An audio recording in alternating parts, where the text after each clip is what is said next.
Sir, ತಾವೇ ಇದ್ರಿ ಮಾಧ್ಯಮದವರು.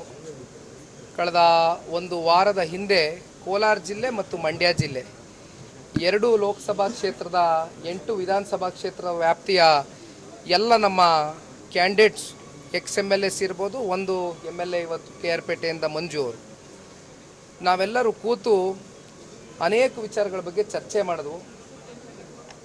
ನಮಗೆ ನಮ್ಮ ಪಕ್ಷದ ಎಲ್ಲ ಪ್ರಭಾವಿ ಮುಖಂಡರುಗಳೇನು ಭಾಗಿಯಾಗಿದ್ದರು, ಪಕ್ಷದ ವರಿಷ್ಠರಿಗೆ ಕೆಲವೊಂದಷ್ಟು ಮಾಹಿತಿಯನ್ನು ಕೊಡಬೇಕಾಗಿರ್ತಕ್ಕಂಥದ್ದು ನನ್ನ ಜವಾಬ್ದಾರಿ. ಅದನ್ನು ಈಗಾಗಲೇ ನಾನು ಮುಟ್ಟಿಸಿದ್ದೇನೆ.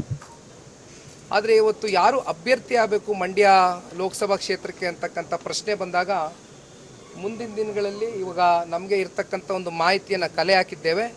ಪಕ್ಷದ ವರಿಷ್ಠರು ಹಾಗೂ ಜನತಾದಳ ಪಕ್ಷದ ಎಲ್ಲ ನಮ್ಮ ಮಂಡ್ಯ ಜಿಲ್ಲೆಯ ಕಾರ್ಯಕರ್ತರುಗಳು ಕೂತು ಇದ್ರ ಬಗ್ಗೆ ನಿರ್ಧಾರ ಮಾಡ್ತಾರೆ.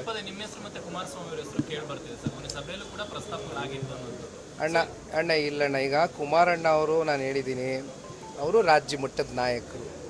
ಈಗ ಅನೇಕ ಜಿಲ್ಲೆಗಳಲ್ಲಿ ಅನೇಕ ಲೋಕಸಭಾ ಕ್ಷೇತ್ರದಲ್ಲಿ ಕುಮಾರಣ್ಣ ಅವರು ಬರಬೇಕು ಅಂತಕ್ಕಂಥದ್ದು JDS ಪಕ್ಷದ ಕಾರ್ಯಕರ್ತರು ಇರ್ಬೋದು, BJP ಪಕ್ಷದಿಂದನೂ ಕೂಡ ಇವತ್ತು ಕುಮಾರಣ್ಣ ಬಂದು ನಿಂತ್ಕೊಳ್ಳಿ ಅಂತಕ್ಕಂಥದ್ದು ಭಾವನೆ ಇದೆ.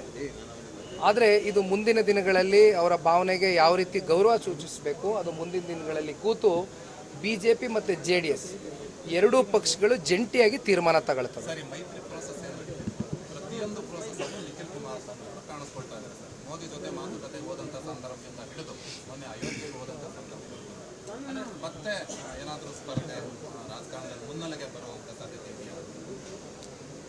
ಸರ್, ನಾನೊಬ್ಬ ಪಕ್ಷದ ಕಾರ್ಯಕರ್ತನಾಗಿ ದುಡಿತಾ ಇದ್ದೀನಿ. ದಯಮಾಡಿ ನಾನು ಇಲ್ಲಿ ವೈಯಕ್ತಿಕವಾಗಿ ಯಾವುದೇ ರೀತಿ ಈ ಒಂದು ಲೋಕಸಭಾ ಕ್ಷೇತ್ರದಲ್ಲಿ ಲಾಭ ಪಡಿತಕ್ಕಂಥದ್ದಕ್ಕೆ ನಾನು ಕೆಲಸ ಮಾಡ್ತಾ ಇಲ್ಲ. ನನ್ನ ಉದ್ದೇಶ ಒಂದೇ, NDA ಮೈತ್ರಿಕೂಟಕ್ಕೆ ಮಾನ್ಯ ದೇವೇಗೌಡರು ಸುದೀರ್ಘವಾದಂಥ 60 ವರ್ಷದ ರಾಜಕಾರಣದ ಜೀವನದಲ್ಲಿ ಮೊದಲನೇ ಬಾರಿ ಇವತ್ತು ತಗೊಂಡಿರ್ತಕ್ಕಂಥ ಒಂದು ತೀರ್ಮಾನ.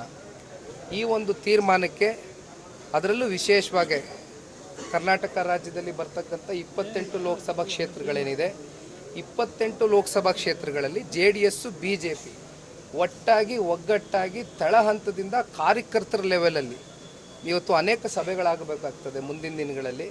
ಹಾಗಾಗಿ 28ಕ್ಕೂ 28 ಕ್ಷೇತ್ರ ರಾಜ್ಯದ ಜನತೆಯ ಒಂದು ಆಶೀರ್ವಾದ ಪಡಿತಕ್ಕಂಥದ್ದಕ್ಕೆ ನಾವು ಹೋರಾಟ ಮಾಡ್ತೀವಿ.